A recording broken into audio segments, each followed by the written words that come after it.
Bonjour à tous et bienvenue sur les planches de Sophie. Alors aujourd'hui je vais vous parler de l'ambre. Vous allez voir, c'est un petit peu controversé, mais on en parlera tout à l'heure. L'ambre n'est pas vraiment un minéral. À la base, c'est une résine fossile végétale qui a mis des millions et des millions d'années à se former, à se minéraliser. Et on y retrouve à la base souvent des traces de bois, de plantes, d'animaux.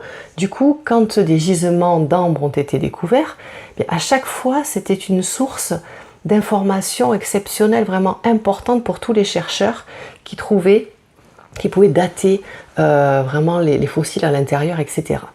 D'ailleurs, il y a des objets sculptés qui ont été trouvés par des archéologues et qui ont été datés de la préhistoire. Et ce qui est rigolo, c'est qu'il existe la route de l'ambre, ou les routes de l'ambre, enfin la route de l'ambre on va dire. En fait, quand les objets ont été trouvés par les archéologues, ils se sont rendus compte qu'il n'existait pas de gisement dans ces endroits. Il n'y avait pas de gisement d'ambre. Ce qui en fait a donné des renseignements sur le fait que l'ambre avait voyagé, elle avait été offerte par d'autres civilisations. Et donc la route de l'ambre partait de la mer Baltique, qui est l'endroit où se trouvent les gisements les plus importants, les plus purs, les plus anciens, et ça allait jusqu'à la côte norvégienne. Les Égyptiens, eux, donc importaient la résine, mais l'ambre était évidemment très présente dans leur civilisation. D'ailleurs, de l'ambre a été retrouvé dans la chambre funéraire de Toutankhamon. Dans la Rome antique, l'ambre symbolise la jeunesse éternelle. Alors pourquoi? Parce qu'ils avaient compris, ils avaient vu que l'ambre savait préserver les animaux, les végétaux qu'elle enfermait à l'intérieur. Donc pour eux, ces animaux, ces végétaux ne mouraient pas. Et donc l'ambre était le symbole de la vie éternelle. Alors on estime qu'il existe plus de 80 variétés d'ambre. Les plus rares et les plus précieuses sont celles qui contiennent des traces végétales ou animales et qui sont sur la côte baltique. Et en 2017, il y a des chercheurs qui ont découvert un fossile d'oisillon complet, intact, dans de l'ambre. Et ils l'ont daté, ce fossile était vieux de 100 millions d'années. Alors, ces couleurs vont de l'orange, miel, marron, rouge, en lithothérapie, en bijouterie, enfin un petit peu partout. L'ambre est vendue et c'est très controversé et c'est là qu'on en vient à ce fameux sujet parce qu'elle est souvent fausse. Elle met des millions et des millions d'années à se former.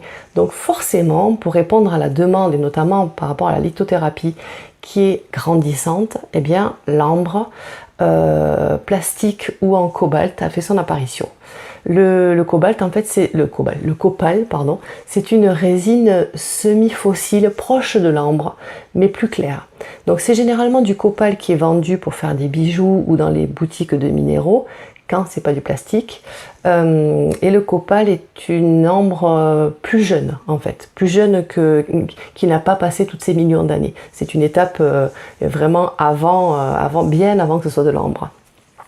Donc pour certains, pour être certain d'avoir du copal et non du plastique, au moins du copal, il faut faire attention au prix.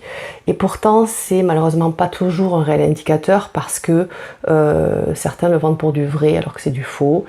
Vous pouvez faire un test. Vous prenez une aiguille, vous la chauffez, vous mettez l'aiguille contre l'ambre. Si c'est du plastique, ça va sentir le plastique brûlé et ça va laisser une trace noire. Si c'est au moins du copal, ça va dégager une odeur de pain et ça va faire une petite trace blanche.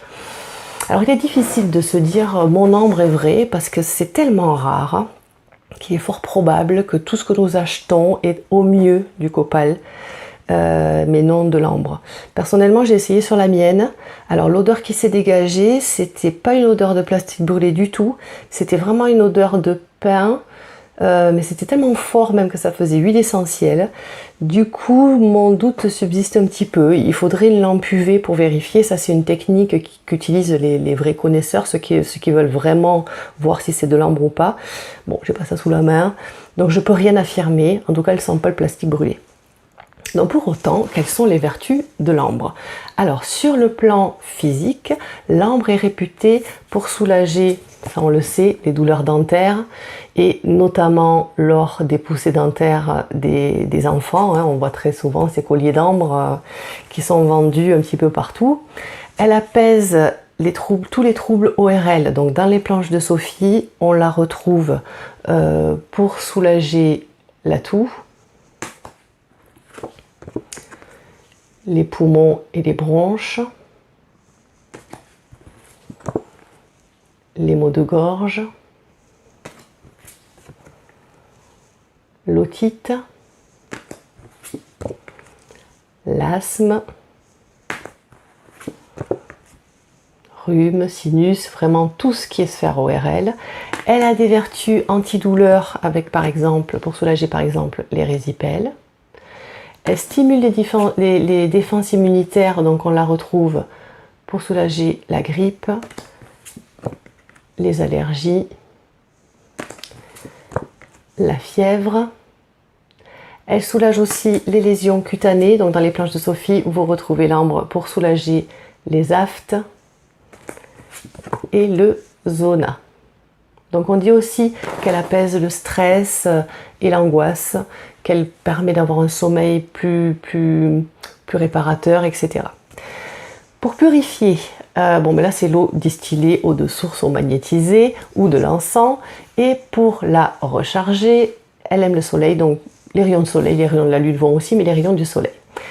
Voilà les amis, vous savez tout presque sur l'ambre. Vous savez maintenant à quel point vous devez être vigilant lors de son achat. Posez des questions, montrez que vous êtes au courant qu'il y a beaucoup de contrefaçons, de plastique, etc. Ça rendra peut-être le vendeur un petit peu plus honnête, on va voir. Alors, voilà, écoutez, je vous remercie de m'avoir écouté. N'hésitez pas à aimer, commenter, partager pour faire voyager les planches de Sophie parce que, comme je le dis, elle le mérite. J'adore cette idée de les voir partir un petit peu partout. Et je vous dis à bientôt sur les planches de Sophie. Ciao!